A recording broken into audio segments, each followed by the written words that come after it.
हमने बस उनसे एक ही मांग रखी है कि 12वीं की शिफ्टिंग दूसरे कहीं ना हो। हमें उसी कॉलेज से, चाहे जिस जहाँ पे हैं हम, वहीं से किया जाने दें, ताकि क्योंकि इससे हमारे भविष्य को बहुत ज़्यादा असर पड़ेगा। हमारी 2 जगह रजिस्ट्रेशन होगी, हर चीज़ 2 चीज़, जो कि बाहर अगर हम जाते हैं पढ़ाई के लिए, चाहे जॉब के लिए, बहुत दिक्कत आएगी। तो हम इसके बारे में शिक्षा मंत्री से बात किए। 10 बजे के बाद से हम यहीं खड़े हैं, 3 घंटा, अभी बज गया है आपका 2 बजे तक हम यहीं पे उनका वेट करते रहे।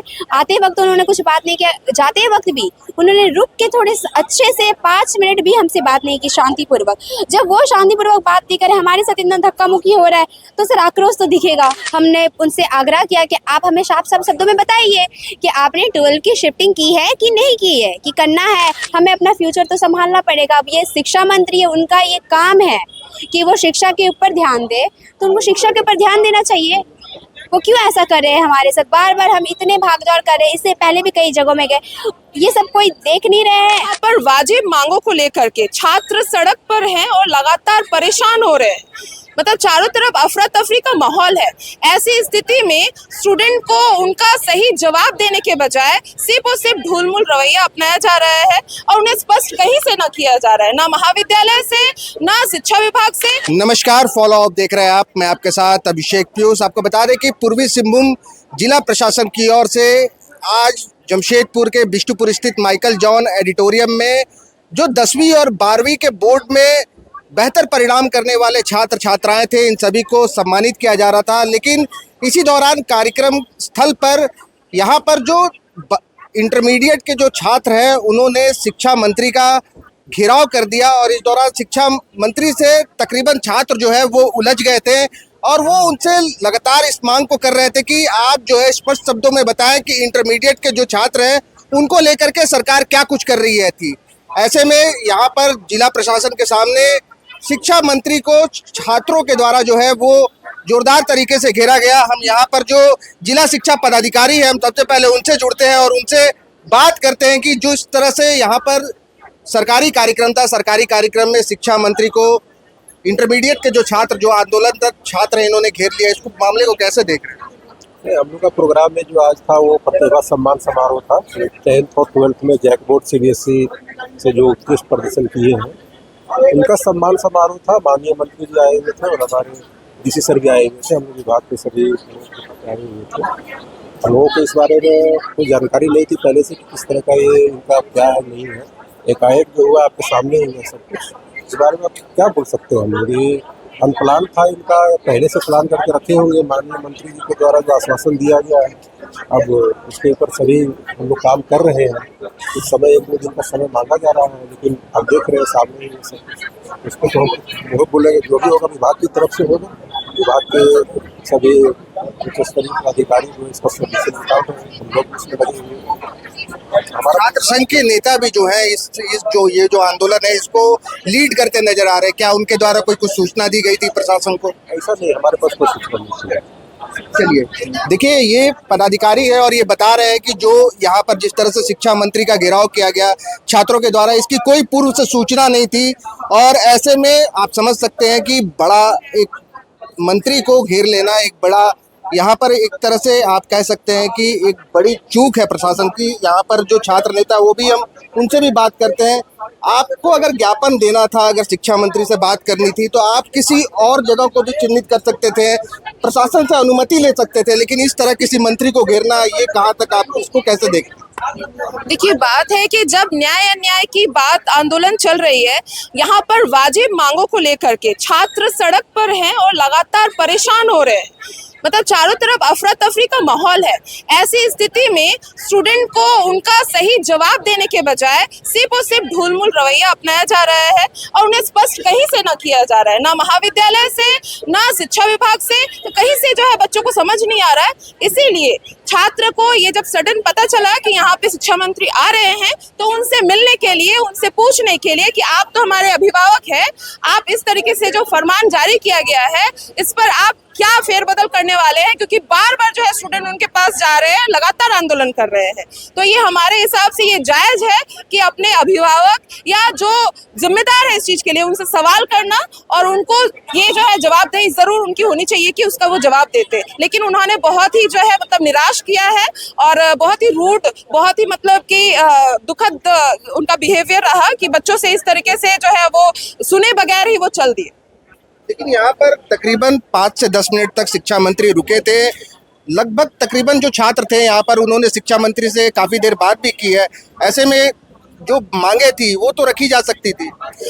मांगों को रखा गया है और जो है मतलब कि वो स्पष्ट इस पर जो जवाब होना चाहिए था वो नहीं दे पाए हैं। ये सभी ने देखा, बस इस बात का आश्वासन कि नहीं आपकी पढ़ाई नहीं रुकेगी, लेकिन आप उन बातों को क्यों नहीं चर्चा कर रहे कि जब मैपिंग की बात की जा रही है कि स्कूल में वो व्यवस्था है या नहीं है, इंफ्रास्ट्रक्चर है या नहीं है, तो वो इंफ्रास्ट्रक्चर तो वो दिखा नहीं पा रहे। मतलब 12 जून को फरमान जारी हुआ है और ये 4 जुलाई को फिर से मैपिंग के लिए आता है लेटर शिक्षा विभाग से, तो ये दिखाता है कि उनकी तैयारी नहीं है। बस फरमान जारी करने से क्या होता है, तो वो स्पष्ट करे ना कि उनके पास सीट है, उनके पास शिक्षक है, उनके पास लैब लेबोरेटरी है, ये क्यों नहीं वो दिखा पा रहे हैं। चलिए, इनका कहना है कि शिक्षा मंत्री के सामने इन्होंने जो कुछ सवालें रखी, जो कुछ अपनी मांगे रखी, उसका स्पष्ट तौर पर जवाब इन्हें नहीं मिल पाया है। हम इधर भी जिन छात्राओं ने शिक्षा मंत्री को घेरा था, हम उनसे बात करते हैं, जानते हैं जिन छात्राओं ने शिक्षा मंत्री का घेराव किया उसमें ये जो छात्रा है जो अभी हमारे सामने है, ये इन्होंने शिक्षा मंत्री से काफी देर बात की है। सबसे पहले अपना नाम बताइए। कनक महातो। शिक्षा मंत्री से बात करते वक्त आप काफी आक्रोशित दिख रही थी, इस आक्रोश का क्या कुछ कारण है? सर, इसके आक्रोश का यही कारण है कि सब धक्का मुक्की कर रहे थे। सबने मतलब बात करने का मौका ही नहीं मिला। 2 मिनट भी, शायद 1 मिनट या 2 मिनट के लगभग हमने बात की, और हम 2-3 घंटे से 10 बजे के बाद से हम यहीं पे खड़े हुए थे। 10 बजे के बाद से हम यहीं खड़े हैं 3 घंटा। अभी बज गया है आपका 2 बजे तक हम यहीं पे उनका वेट करते रहे। आते वक्त उन्होंने कुछ बात नहीं किया, जाते वक्त भी उन्होंने रुक के थोड़े अच्छे से 5 मिनट भी हमसे बात नहीं की शांतिपूर्वक। जब वो शांतिपूर्वक बात नहीं करे, हमारे साथ इतना धक्का मुक्की हो रहा है, तो सर आक्रोश तो दिखेगा। धक्का मुक्की क्यों करना, अच्छे से बात करने देते, कुछ नहीं बोलते हम। धक्का मुक्की कौन कर रहा है? सर, सारे लोग। क्या आप लोगों ने यहाँ पर शिक्षा मंत्री का जो घेराव किया, आप अनुमति लेकर के पहुंचे थे यहाँ पर? सर, हम लोग यहाँ पे घेराव नहीं किए हैं, हम यहाँ पे ज्ञापन देने आए हैं। तो क्या इसकी अनुमति आपने ली थी कि आप शिक्षा मंत्री को ज्ञापन देना चाहते हैं, उनसे बात करना चाहते हैं? सर, ज्ञापन की अनुमति नहीं होती है। और रही बात उनसे अनुमति की, तो हम उनसे, वो हमारी अनुमति ले रहे हैं, हमारी राय ले रहे हैं कि शिफ्टिंग करा जाए, क्या बच्चे इसमें सुविधा महसूस करेंगे, वो तो हमारे किसी बात को ध्यान नहीं दे रहे हैं। और उनको चाहिए कि हम उनसे अपॉइंटमेंट ले, तो हम क्यों ले अपॉइंटमेंट? आप हमसे नहीं पूछ रहे हैं कुछ भी, अब अपने निर्णय लिए जा रहे हैं गुप्त तरीके से। जैसा कि उन्होंने कहा, गुप्त तरीके से वो करेंगे, जो करेंगे वो हमारी भावना को समझ रहे हैं। अब शिक्षा मंत्री जाने, बाकी लोग जाने क्या गुप्त से वो निर्णय ले रहे हैं हमारा। शिक्षा मंत्री से जो बातचीत हुई आपकी, इस दौरान क्या कुछ आपने मतलब अपनी क्या कुछ मांगे रखी हैं उनसे, और उन्होंने क्या कुछ आश्वासन दिया? हमने बस उनसे एक ही मांग रखी है कि 12वीं की शिफ्टिंग दूसरे कहीं ना हो। हमें उसी कॉलेज से, चाहे जहाँ पे हैं हम, वहीं से किया जाने दे, ताकि, क्योंकि इससे हमारे भविष्य को बहुत ज़्यादा असर पड़ेगा। हमारी 2 जगह रजिस्ट्रेशन होगी, हर चीज़ 2 चीज़, जो कि बाहर अगर हम जाते हैं पढ़ाई के लिए, चाहे जॉब के लिए, बहुत दिक्कत आएगी। तो हम इसके बारे में शिक्षा मंत्री से बात किए, और शिक्षा मंत्री बस यही कि वो हमारी भावना को समझते हैं, और वो गुप्त तरीके से जो करना होगा करेंगे, वो हमें क्यों बताएंगे। तो क्या लगता है, शिक्षा मंत्री ने जो कुछ आश्वासन दिया, आप लोगों की जो कुछ मांग है, उन मांगों पर पहल की जाएगी? सर, लगता तो है, अब पता नहीं, क्या पता शिक्षा मंत्री ना करे। अब हर चीज़ उनके हाथ में, अगर वो चाहेंगे तो ऊपर लेवल तक जा सकते हैं, अगर वो नहीं चाहते हैं तो यही बात को दबा देंगे, और क्या। हम तो सर छात्रा है, हमें तो दबा सकते हैं वो। सर, शिक्षा मंत्री ने कुछ भी नहीं कहा, वो हमें बस ये कह रहे हैं कि हमने जो भी किया गुप्त तरीके से किया है, हम इसकी जानकारी आपको नहीं दे सकते। हमने उनसे आग्रह किया कि आप हमें साफ साफ शब्दों में बताइए कि आपने 12 की शिफ्टिंग की है कि नहीं की है, कि करना है। हमने बस यही मांगा उनसे कि हमारी शिफ्टिंग ना हो, तो वो कह रहे हम आपकी भावना को समझते हैं। सर, ऐसे कैसे समझ ले, वो निर्णय ले लेंगे और हम उनके बस बातों पे चलते रहेंगे? ऐसा तो नहीं हो सकता। हमें अपना फ्यूचर तो संभालना पड़ेगा। अब ये शिक्षा मंत्री है, उनका ये काम है कि वो शिक्षा के ऊपर ध्यान दे, तो उनको शिक्षा के ऊपर ध्यान देना चाहिए। वो क्यों ऐसा कर रहे हैं हमारे साथ, बार बार हम इतने भाग दौड़ कर रहे हैं, इससे पहले भी कई जगहों में गए, ये सब कोई देख नहीं रहे हैं। वो हमारे लिए कुछ नहीं करे, हमारी कॉलेज बंद हो जा रही है। वो तो ये बोल रहे हैं कि जुलाई महीना में शिफ्टिंग की जाए जल्दी से जल्दी, तो ये गलत है। हम क्यों शिफ्टिंग के बाद ये बार बार किए जा रहे हैं? हम बार बार इनसे आग्रह कर रहे हैं कि हमारी शिफ्टिंग ना की जाए, 6 महीने की बात है, ना की जाए, बात सुनी नहीं रहे वो हमारी। एक आखिरी सवाल, यहाँ पर अभी हमने शिक्षा विभाग के पदाधिकारियों से भी बात की। उन्होंने कहा कि यहाँ पर जो छात्र हैं इंटरमीडिएट के, उन छात्रों को कुछ छात्र नेता जो है बरगलाने का काम कर रहे हैं और उन्हें जो है गलत तरीके से यहाँ पर लेकर के आए हैं। उन्हें जो है उनके मन में आक्रोश जो है वो जबरन भरा गया है। इसको आप कैसे देख रहे हैं? सर, सबसे पहली चीज़ तो जब सबसे पहले हम लोगों ने ये न्यूज़ सुना, सबसे पहले वुमेन्स कॉलेज की लड़की ही गई थी डीसी ऑफिस, उसके बाद ही ये छात्र नेता चाहे कोई नेता आए होंगे। सबसे पहले आक्रोश हमने दिखाया, पहला कदम हमने बढ़ाया, वो हमारा साथ दे रहे बस। और उसमें उनकी क्या भूमिका है? जब हम अपने मन से नहीं चाहेंगे वो हमें कुछ भी करवा लेंगे, नहीं करवा सकते। वो हमारे अंदर है कि हमें ये करना है, हमें दूसरी जगह शिफ्टिंग नहीं करनी है। बस वो हमें गाइड, अगर बोल सकते एक तरफ से गाइड, एक बड़े भैया के तौर पे कर रहे हैं।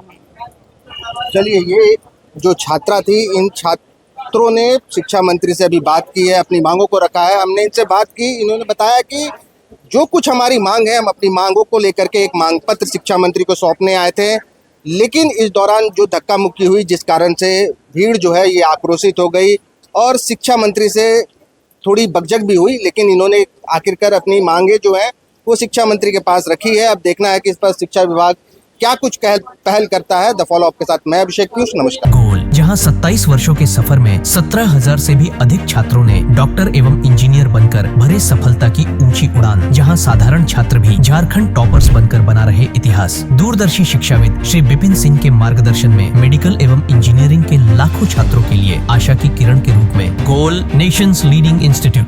बायोम सिर्फ मेडिकल प्रिपरेशन का संस्थान। बायोम से लगातार दूसरी बार नीट यूजी में 700 मार्क्स पार। 10th पास स्टूडेंट्स के लिए फाउंडेशन कोर्स, 11th पास स्टूडेंट्स के लिए फ्रेशर कोर्स और 12th पास स्टूडेंट्स के लिए टारगेट कोर्स 17 अप्रैल से शुरू हो रहे हैं। कॉल 7360066190 और visit Biome, circular road near women's college and Hinoo, Ranchi. सरकारी परीक्षा की तैयारी का सबसे भरोसेमंद नाम NIBM। अच्छा कोचिंग ढूंढ रहे थे तो फिर गूगल में ही बताया कि यहाँ का रेटिंग भी बहुत अच्छा था। पुरुलिया से आए हैं यहाँ पर कोचिंग करने के लिए। NIBM के बारे में मेरे एक भैया हैं जो पिछले साल ही बैंकिंग यहीं से प्रिपरेशन किए और इस बार IBPS PO में सिलेक्शन लिए। मेरा अभी फाइनल सिलेक्शन हुआ है RRB PO में, उत्तर बिहार ग्रामीण बैंक में। मेरा फाइनल सिलेक्शन RRB PO में हुआ है। NIBM, thefollowup.in. Like, share and subscribe. www.thefollowup.in